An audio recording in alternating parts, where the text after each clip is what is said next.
When Philip II was murdered in 336 BCE, Macedonia didn't celebrate Alexander's rise. It panicked. He was only 20. He had no solid allies, and many inside his own court believed he wouldn't last the year. Persia expected Macedonia to fall apart. Greek cities prepared to rebel. Even his top generals weren't sure whether to follow him or replace him. But what happened next changed history.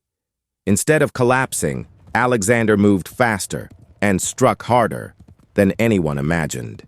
His actions triggered a chain of events that would ignite the greatest military expansion the ancient world had ever seen. To understand how that happened, we have to return to the moment when everyone thought Alexander would fail. The world Alexander was born into was already burning with ambition. Two great powers stood on opposite ends of the ancient world. To the east, the Achaemenid Persian Empire, a giant that stretched from the deserts of modern Pakistan and Balochistan, all the way across the mountains of Turkey, down through Syria, and into the rich lands of Egypt. For more than 2 centuries, Persia had ruled this vast world with wealth, with fear, and with armies so large that even their enemies struggled to imagine them. But to the west, in the rugged hills of Europe, another force was rising quietly, patiently, the Kingdom of Macedonia. Led by a brilliant warrior king named Philip II, Macedonia had transformed from a scattered highland tribe into a military machine. Philip reorganized his soldiers, armed them with longer spears, drilled them into a perfect moving wall, and one by one, the old Greek cities began to fall before him. By now, almost all of Greece had bowed to Macedon, all except Sparta, proud and stubborn as always, and Crete, distant and hard to reach. For the first time, the balance of power in the ancient world had shifted. Persia still ruled the east, but Macedonia now ruled the west, and everyone could feel a storm approaching. But then, everything changed in a single moment. In 336 BCE, during a grand ceremony meant to show the strength of his empire, Philip II walked into a theater filled with nobles, soldiers, and foreign guests. The music was loud, the cheers were louder, and Philip, confident and unarmored, stepped forward toward the crowd. No one expected what happened next. A royal guard, trusted by the king himself, pushed through the men around him and drove a dagger straight into Philip's chest. The king who united Greece never left that theater alive. Within seconds, celebrations turned into chaos. People screamed, soldiers drew swords, and somewhere inside that madness, a new reality began forming. Philip's throne was now empty, and the empire he built with blood and brilliance was suddenly leaderless. At the center of this storm stood a single young man, Alexander, just 20 years old. He was Philip's son, trained in philosophy by Aristotle, trained in war by his father, but still untested as a ruler. And the moment Philip died, the kingdom trembled. Rivals within the court whispered. Generals wondered if the boy could lead. Neighboring states prepared to break away. Macedonia had power. But without a strong king, power meant nothing. So before Greece could rebel, before foreign enemies could strike, before his own court could challenge him, Alexander had to act, fast, decisively. And the world was about to find out whether the young heir was just Philip's son, or something far more dangerous. Because within days, Alexander would make a move that nobody expected. After Philip's death, Alexander moved fast, too fast for his rivals to even breathe. He secured the throne, calmed the generals, and forced rebellious Greek cities back into line. But even then, there was one enemy he could not silence: doubt. Alexander was only 20. Across the sea stood the Persian Empire, older, richer, far larger than anything Macedonia had ever faced. Every advisor warned him, "You need allies, You need time. You need caution. But Alexander wanted something else. He wanted certainty. He wanted to know whether the path he was choosing was truly the path the gods had written for him. And so, before marching east, he rode south toward a sacred place feared and respected for centuries, the Oracle of Delphi. It was said that kings, warriors, and philosophers all came here to hear the voice of the gods. But the gods did not speak easily. When Alexander arrived, the temple was quiet. Priests moved like shadows between marble columns.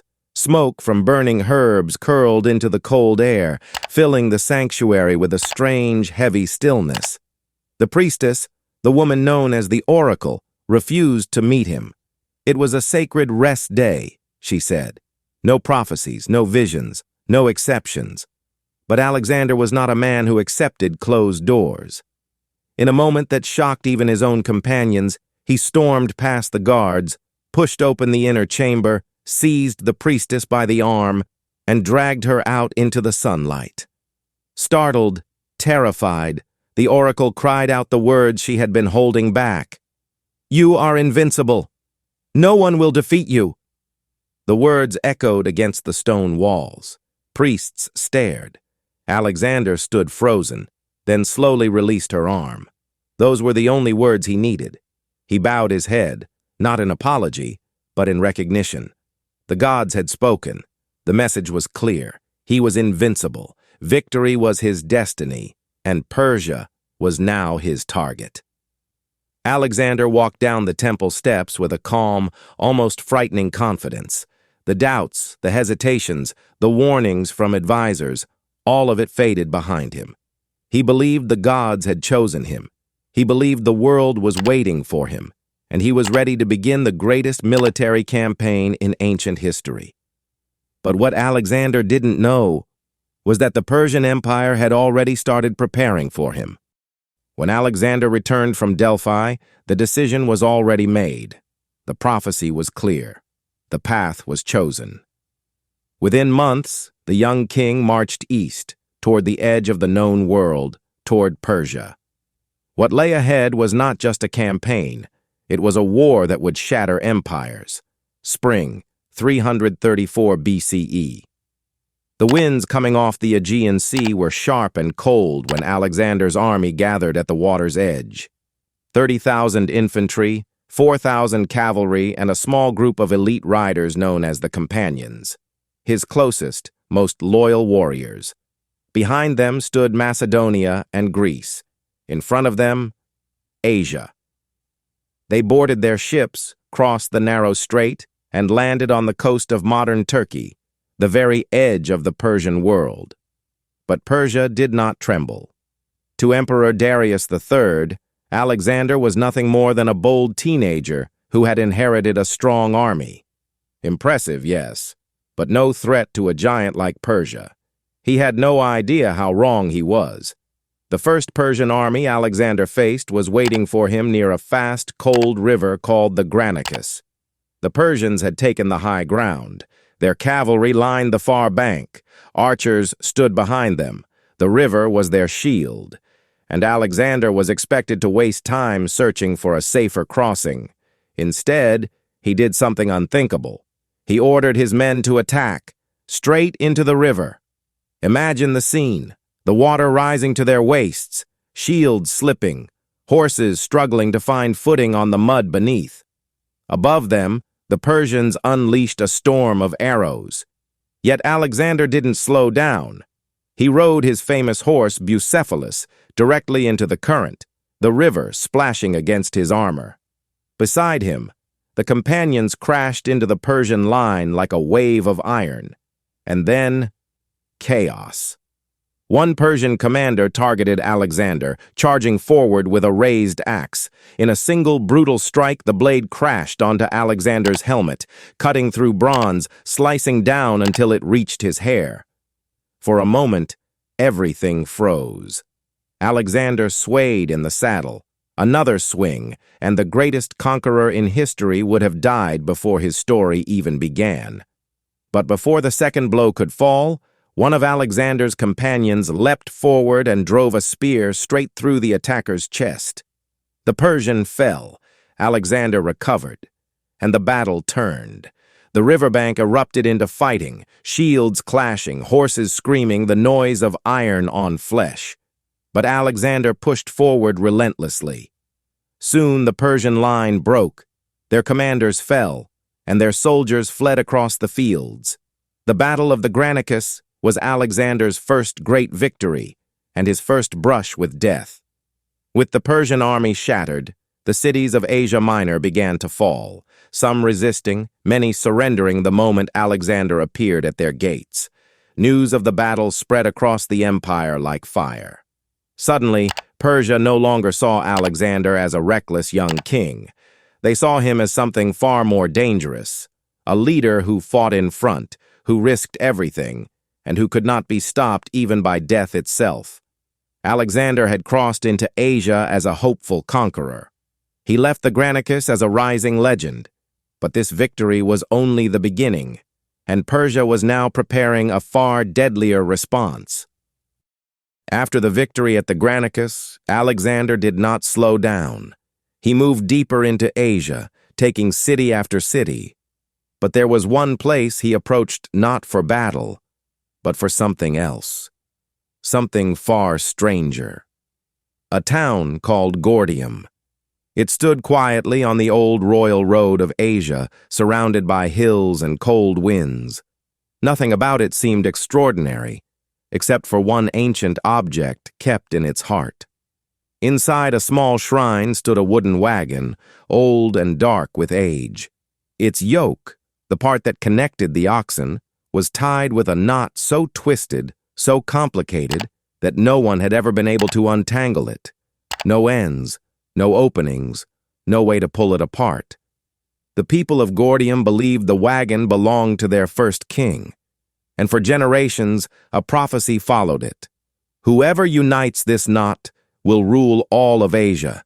Kings had tried, priests had studied it, travelers had touched it for luck, but the knot remained untouched, unsolved, undefeated. And then Alexander walked into the chamber. For a moment he simply stared at it, this impossible puzzle from the past. Soldiers around him whispered, advisors waited to see what he would do. Some believed he would sit there for hours, trying to find the hidden strands. Others thought he would call the priests and ask for guidance. But Alexander did neither. He stepped closer, placed his hand on the hard, ancient rope, and then, without a word, drew his sword. In one clean motion, he sliced the knot straight through the middle. The ropes split apart. The knot fell open. The wagon's yoke was free. For a second, the room was silent. And then a ripple moved through the crowd. First shock, then awe. Some said Alexander had cheated. Others said he had outsmarted fate itself. But most believed something else, that this young king was touched by destiny, that Asia was already his, that the gods were clearing his path. Alexander simply sheathed his sword and walked out, without triumph, without ceremony, as if cutting through the impossible was the most natural thing in the world. But if this was a sign of destiny, then the next battle would test that destiny like never before. By the time Alexander reached the city of Issus, the situation had changed. This time, the Persian Empire was not sending provincial governors or local armies. This time, the great king himself was coming. Darius III, ruler of the largest empire in the world, finally realized that Alexander was not a nuisance.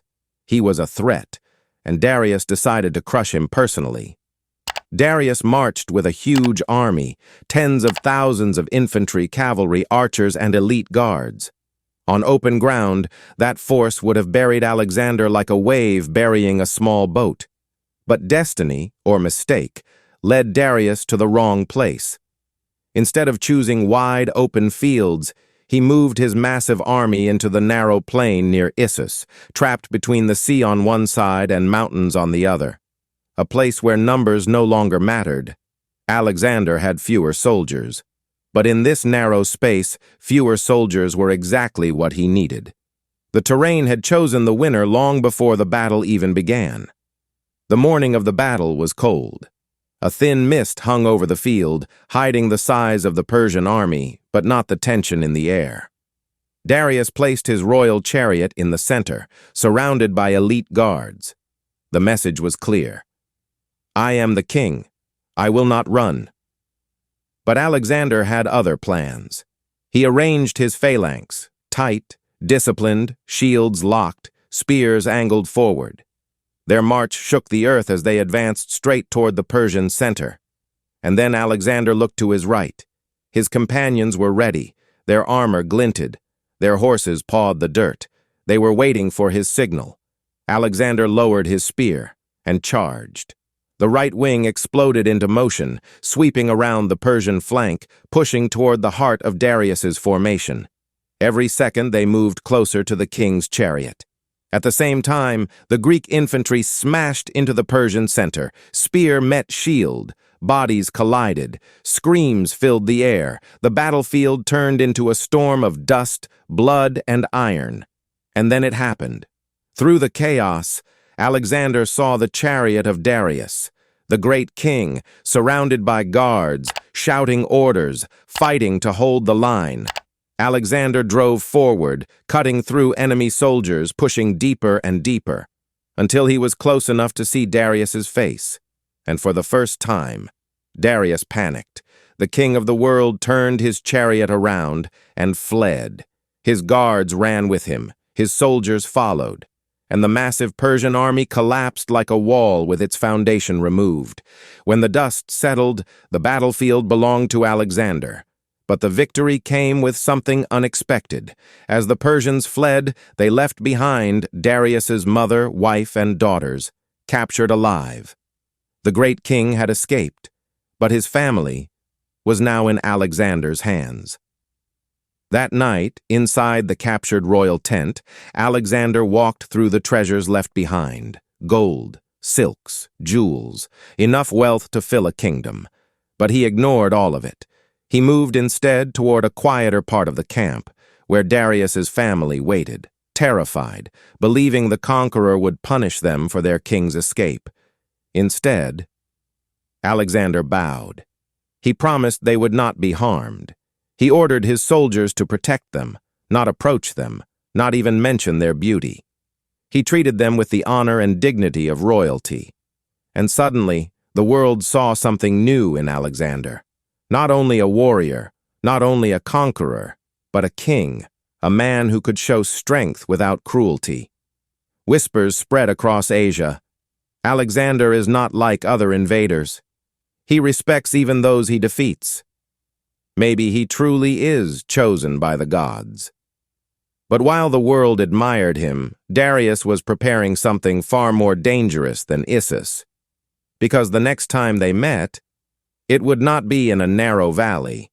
It would be on a battlefield chosen by Darius himself, wide, open, and designed to crush Alexander once and for all. After Issus, Alexander had momentum.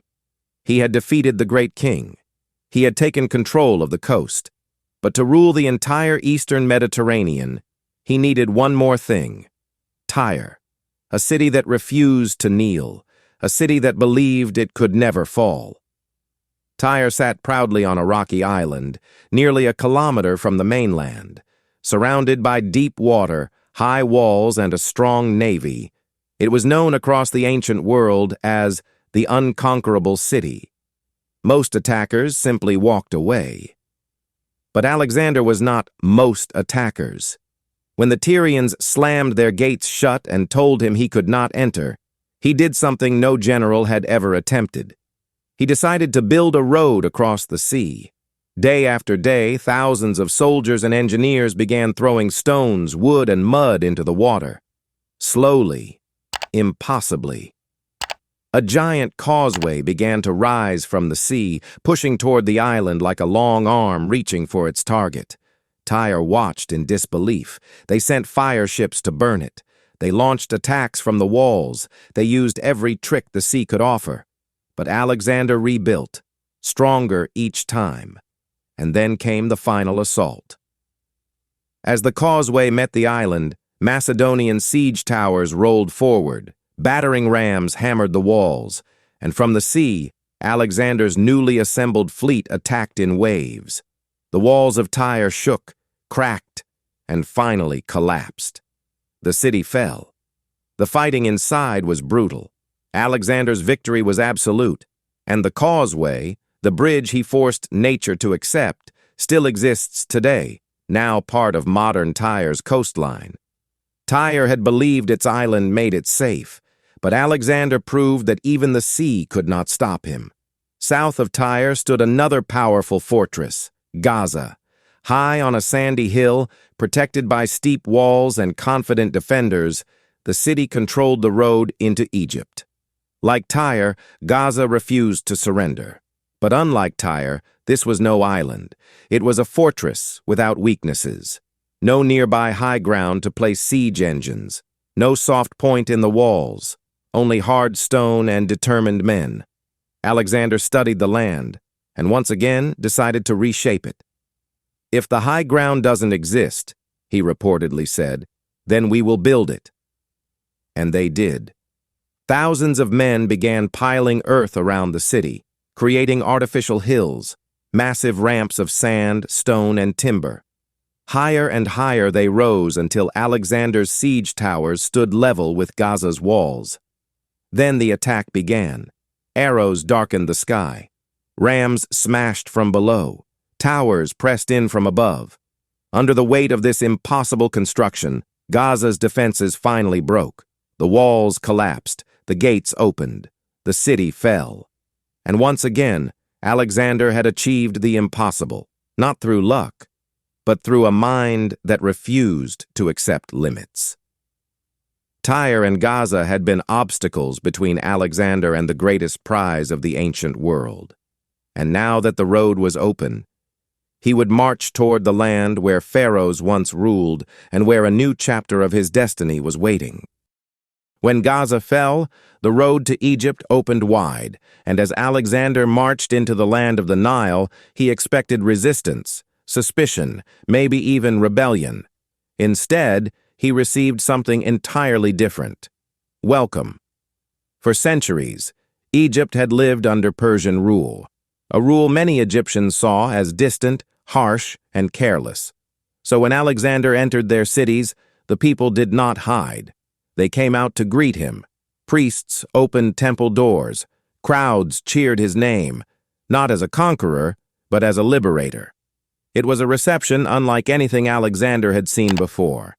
And in the ancient traditions of the Nile, the priests crowned him as Pharaoh, the living ruler of Egypt. A title once held by kings whose names were carved into stone and who were believed to walk among the gods. Alexander accepted it. Not with arrogance, but with a strange, calm certainty. He was only in his early 20s, and already he had become king of Macedonia, leader of Greece, and now pharaoh of Egypt. But Egypt offered him something even greater: an idea, a legacy, a dream. On the coast where the Mediterranean kissed the desert, Alexander marked the layout for a new city. Wide streets, a great harbor, a lighthouse that would shine across the world. He named it Alexandria, a city built not only for trade and power, but to carry his name across centuries. Yet there was one more place in Egypt where Alexander needed to go, one more voice he needed to hear. Far into the desert, through shifting sands and blazing heat, stood the temple of Amun, home to the oracle of Siwa. The journey was long and dangerous, but Alexander pressed on, because at the heart of that lonely sanctuary, he sought a truth he could not find in the world of men. The temple of Amun was silent when he entered. Priests led him through dark halls lit only by oil lamps, their flames trembling against ancient walls. And then, in the sacred chamber, the oracle spoke words that would change the way Alexander saw himself, and the way the world saw him. According to ancient accounts, the oracle declared that Alexander was not merely a king, but the son of Amun, the great Egyptian god, identified by the Greeks as Zeus. In that single moment, legend and reality blurred. Whether it was a political act, a religious belief, or something far deeper, no one truly knows. But Alexander walked out of the temple with new confidence in his step and a fire in his eyes. He believed the gods were not just guiding him. He believed they were with him. And that belief would push him toward the greatest battle of his life, a battle waiting far to the east on a vast plain chosen by Darius himself. Because Egypt was only a chapter, and the real test of destiny still lay ahead. The victory in Egypt strengthened Alexander. But far to the east, in the heart of his empire, Darius III was preparing a storm. The next battle would not be in a narrow valley. It would not be a mistake of terrain. It would not allow Alexander to surprise him. This time, Darius would choose the battlefield. And he would choose it for one reason: to destroy Alexander completely. The great king had learned from his defeat at Issus. He knew he could not trap himself again in tight spaces. So he searched for wide, open plains, land where his numbers, his cavalry, and especially his chariots could move freely. He found it at a place called Gaugamela, and once chosen, he didn't stop there. Darius ordered his men to clear the entire battlefield, to remove stones, level the earth, and smooth the ground so perfectly that his deadly scythed chariots could race across it like blades on a whetstone. He gathered what ancient historians estimate to be between 50,000 and 100,000 troops, possibly even more. Warriors from every corner of his empire, elite cavalry, archers, spearmen, and for the first time in their clash, war elephants. To face this force, Alexander had far fewer men, but he had something Darius never truly understood: a mind built for war. On the morning of the battle, as the sun lit the plain with a harsh golden glare, Alexander rode along his line. He saw the size of the Persian army, but he did not panic. Instead, he formed his troops in an unusual shape, an angled formation on the right side. Slowly, deliberately, Alexander began to move that angled wing outward, pulling the Persian left flank toward him, pulling them farther and farther, stretching their line, weakening their center. Darius, watching from the distance, believed Alexander was making a mistake. He wasn't. He was opening a door. A gap, right in the heart of the Persian line. A gap only Alexander could see. A gap only he could use. But before he could strike, the ground began to shake. Darius unleashed his scythed chariots, 200 of them, metal blades sticking out from their wheels, designed to slice through men and horses. They thundered across the plain. Dust exploded under their wheels. The sound of iron and hooves filled the air. But Alexander's men were ready. Instead of forming a solid wall, the Greeks opened their ranks, creating channels between their lines. The chariots rushed in, but found nothing to cut. They passed harmlessly through the gaps, losing speed, losing control. And at the end of each channel stood Greek spearmen and archers waiting quietly. Within moments, the chariot crews fell. The blades stopped spinning. The Persian advantage disappeared. Darius had cleared the land for his chariots, but Alexander had cleared a path for victory. Now the gap in the Persian center had widened, exactly as Alexander intended. He turned to his companions, the men who trusted him with their lives, the men who had followed him across continents. And with a sharp command, Alexander charged. The right wing of the Macedonian cavalry slammed into the Persian center like a lightning strike. Dust swirled around them, screams filled the battlefield. The Persian line bent, then cracked, then shattered. Through the chaos, Alexander saw him, Darius, standing in his royal chariot. The moment their eyes met, everything else faded. The great king hesitated. Then, just as he had at Issus, Darius turned his chariot and fled.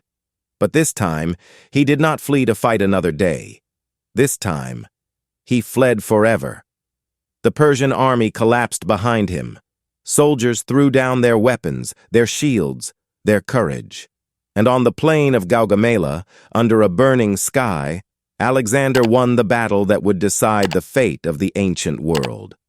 Persia had fallen, and the world had a new master. But even as the dust settled, Alexander had no idea that the empire he had just claimed was far more fractured and far more dangerous than he imagined. The Battle of Gaugamela shattered the backbone of the Persian Empire. What had once seemed eternal, an empire stretching across continents, now trembled under the boots of Alexander's advancing army. And as he marched deeper into Persia, the world began to change around him. The gates of Babylon, the jewel of Mesopotamia, opened without resistance. No arrows were fired. No armies stood in his way. Instead, priests and nobles came forward with gifts and promises of loyalty. The people lined the streets, cheering this young foreign king as if he had always belonged there. Alexander entered the great city, passing towering walls and hanging gardens, stepping into a place that had been a center of civilization for thousands of years. And now, it was his. From Babylon, he marched to Susa, another ancient capital. Again, no battle, no struggle. But what waited inside the royal treasury was staggering. An ocean of gold and silver, wealth gathered from every corner of the Persian world. With a single victory, Alexander gained resources that even Philip could never have dreamed of. He was not just a conqueror now. He was the richest man alive. But wealth was not his goal. He wanted something deeper, the symbolic heart of Persia, Persepolis. Persepolis stood like a sacred monument to the Achaemenid kings. Its stone palaces, towering columns, and carved reliefs told the story of an empire at its peak. When Alexander arrived, the city surrendered, but surrender did not save it. One night, during a drunken celebration, flames erupted. Fire spread across the halls of kings. Statues cracked under the heat. The great palace of Xerxes was consumed by a sea of burning gold and ash. Some say Alexander ordered it as revenge for the Persian king Xerxes burning Athens a century earlier.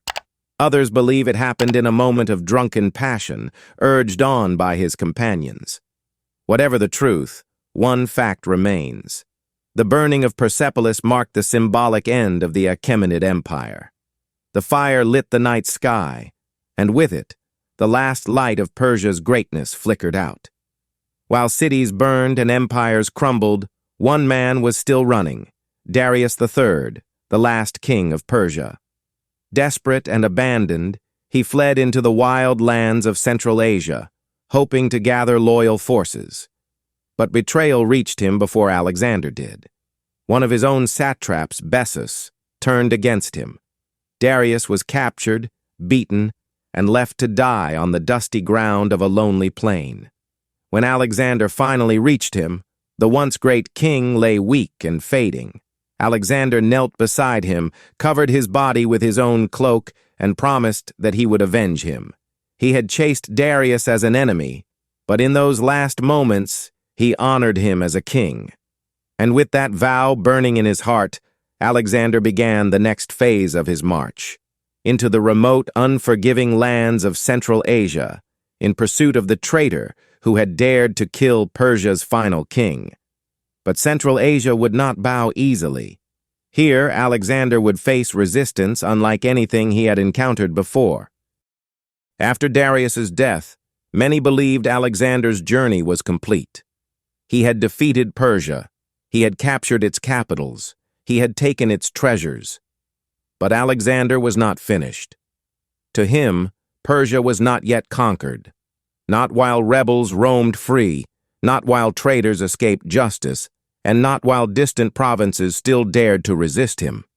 And so he marched into the hardest lands he would ever face, the mountains and deserts of Central Asia. This was not a place of cities or roads. This was a land where the mountains cut the sky, where the wind carried sand like knives, and where every valley hid danger. It was here that Alexander met some of the toughest challenges of his life. As his army moved toward the region known as Persis, they approached a narrow, twisting path through the mountains, a place later called the Persian Gate, and there, hidden among the rocks, the last loyal Persian defenders prepared their final stand. When Alexander's troops entered the pass, the mountains suddenly exploded with violence. Boulders rolled down from above, arrows rained from the cliffs, spearmen charged from hidden tunnels. It was an ambush, one of the deadliest Alexander had ever faced. For a moment, the Macedonian army seemed trapped. The narrow pass gave them no room to maneuver. The Persians fought with desperate fury, determined to stop Alexander from moving deeper into their homeland. But Alexander refused to retreat.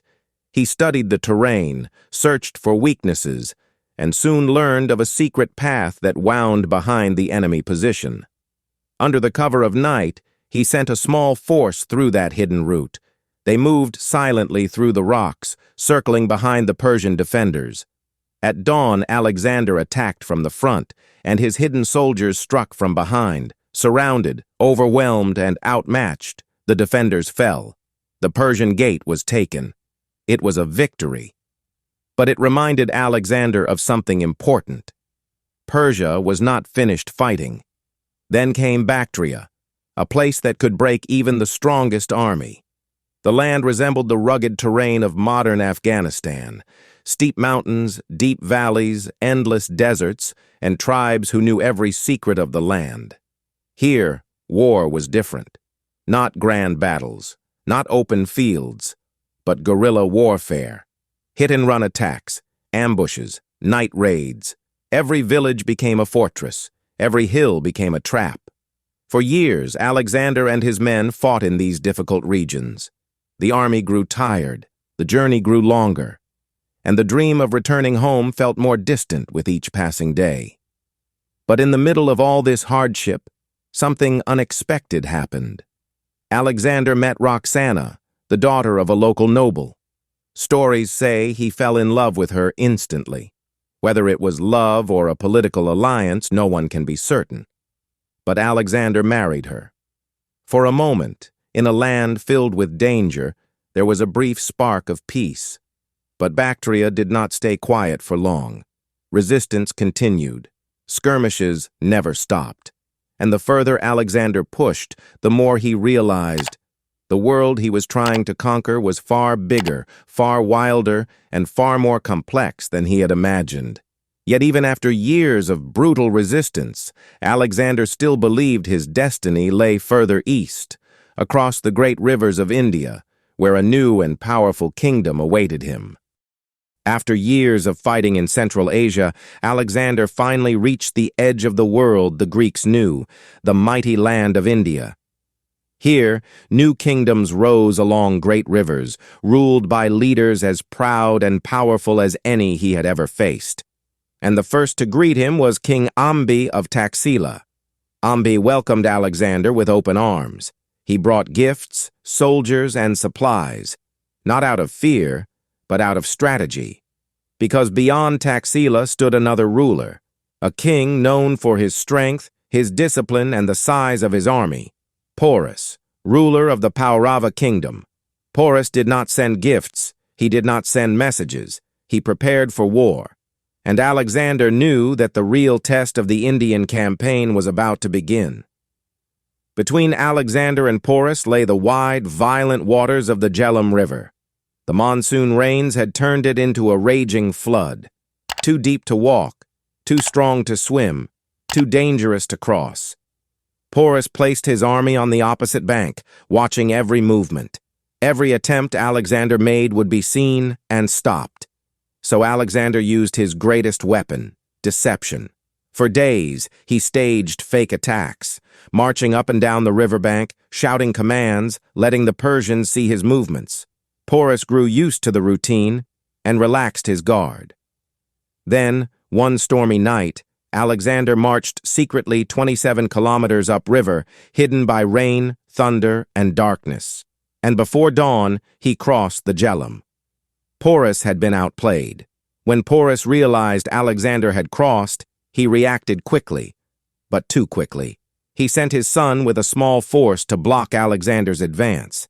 The young prince fought bravely, but he was outnumbered and outmaneuvered. He died in battle, and the small army that followed him was destroyed. Now Porus had no choice. He had to face Alexander himself. The battlefield was a muddy plain beside the swollen river. Rain fell, thunder rolled, the earth squished under every step.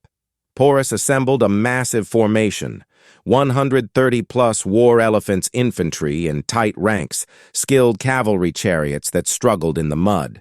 When the elephants charged, the ground shook. Men were lifted off their feet, crushed beneath the weight of these living towers. Horses panicked, lines broke. The battle turned chaotic, messy, loud, violent. Alexander's beloved horse Bucephalus, who had carried him since childhood, was mortally wounded. The king fought on, but this battle cost him deeply. Yet Alexander adapted, circling the elephants, targeting weak points, refusing to break under pressure. Slowly, painfully, the tide of battle began to turn. Porus fought until the very end, towering over his soldiers, refusing to surrender even when wounded. But at last, exhausted and surrounded, he fell to his knees. The Battle of Hydaspes was over. After the battle, Porus was brought before Alexander. Tall, proud, still carrying the presence of a king even in defeat. Alexander looked at him and asked one of history's most famous questions. "How should I treat you?" Porus replied with only 3 words, "Like a king." Those words struck Alexander. Instead of punishing him, he restored Porus to his throne, and even expanded his territory. It was not just a victory. It was a moment of respect between 2 warriors who understood each other. But despite this success, Alexander's army was growing tired. They had marched for years. They had crossed deserts, mountains, and jungles, and the lands ahead were even more unknown. Soon, the men would reach a breaking point that would force Alexander to turn back, ending his march across the world. The victory over Porus was impressive, but for Alexander's soldiers, it was the final drop in an overflowing cup. They had marched for 8 long years, through deserts, mountains, rivers, storms, and endless battles. They had left their homes, their families, and the lives they once knew far behind. Now, standing at the edge of India, with rumors of even larger kingdoms further east, the army reached its breaking point. In the heavy rain, under a gray sky, the men gathered around Alexander. They did not shout, they did not rebel, they simply said, "No more." Alexander listened, then turned away, fighting the battle inside his own heart. He had never lost a war. He had never abandoned a dream. But this time the cost was too great. With deep reluctance, he agreed. The march east was over. The army would turn back. And with that decision, the greatest campaign the world had ever seen slowly began its long journey home. Years later, in the city of Babylon, Alexander the Great, conqueror of Persia, pharaoh of Egypt, king of kings, would die at the age of 32. A life so short, yet so vast that it reshaped the map of the ancient world. His empire stretched from Greece to India.